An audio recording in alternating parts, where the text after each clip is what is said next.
बिल्कुल ये मामला केवल ईवीएम मशीन के साथ टेम्परिंग का नहीं है। दूसरे 25 तरीकों से पूरी चुनाव की प्रक्रिया के साथ खिलवाड़ हो रहा है, उसको डिस्टोर्ट किया जा रहा है। लाखों वोटर्स जो एक्चुअल वोटिंग लिस्ट में होने चाहिए, जिनका वोटिंग का राइट बनता है, उनको अचानक विशेष तौर पे दलित मुस्लिम बैकग्राउंड के वोटर्स को डिलीट किया जा रहा है। और अचानक ऑल ऑफ अ सडन 1-1.5 महीने के भीतर लाखों वोटर्स ऐड हो रहे हैं।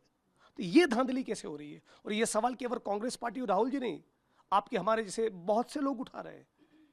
राइट, लाखों करोड़ों लोगों के मन में इसको लेकर डाउट्स है। तो भारत की सरकार को क्लेरिफाई करना चाहिए, इलेक्शन कमीशन ऑफ इंडिया को सामने आकर अपनी पोजीशन क्लियर करनी चाहिए। ये जो धांधली हुई है, कई जगह पर तो ऐसा भी पाया गया महाराष्ट्र में कि 12-13 साल के लोगों ने भी वोट किया। ये कैसे मुमकिन हुआ? ये तो धांधली है। देश की संवैधानिक संस्था है चुनाव आयोग, वो निष्पक्ष नहीं है, आप लोग हमेशा से कहते रहे हैं।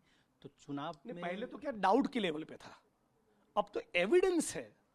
लाखों लोगों का वोटर लिस्ट में से नाम गायब हो जाना, ये तो ऑल ऑफ अ सडन तो कोई तिलिस्मी कारनामा तो है नहीं, कोई जादू की छड़ी तो नहीं है। ये कैसे हो गया?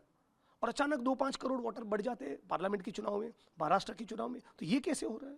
तो रास्ता क्या है? चुनाव तो आप लोगों को लड़ना तो है। हमको तो एक्सपोज करना है, जनता के सामने जो तथ्य है वो रख रहे हैं। अब इलेक्शन कमीशन को अपने आप को सुधारना है, उनको कोर्स करेक्ट करना है, उनको अपनी पोजीशन क्लियर करना है। तो राहुल जी ने आर्टिकल जो लिखा है वो बहुत सही है और पूरे मुल्क की जनता को उनके सुर में सुर मिलाना चाहिए। राहुल जी ने ये भी चिंता जताई है कि यही पैटर्न बिहार में भी लागू होगा, वहाँ भी इसी तरह के नतीजे आएंगे। बिहार चुनाव को लेकर आशंका तो ये वही करो, तो यही तो चिंता हम दिखा रहे हैं।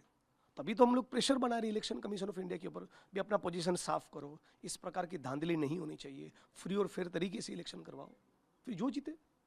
एक अलग सवाल है, महाराष्ट्र में बहुत लंबे समय के बाद जो ठाकरे परिवार है वो एक आ रहा है, इस तरह की संभावना दिख रही है। आज सामना में राज ठाकरे, उद्धव ठाकरे की पुरानी तस्वीरें भी छपी है।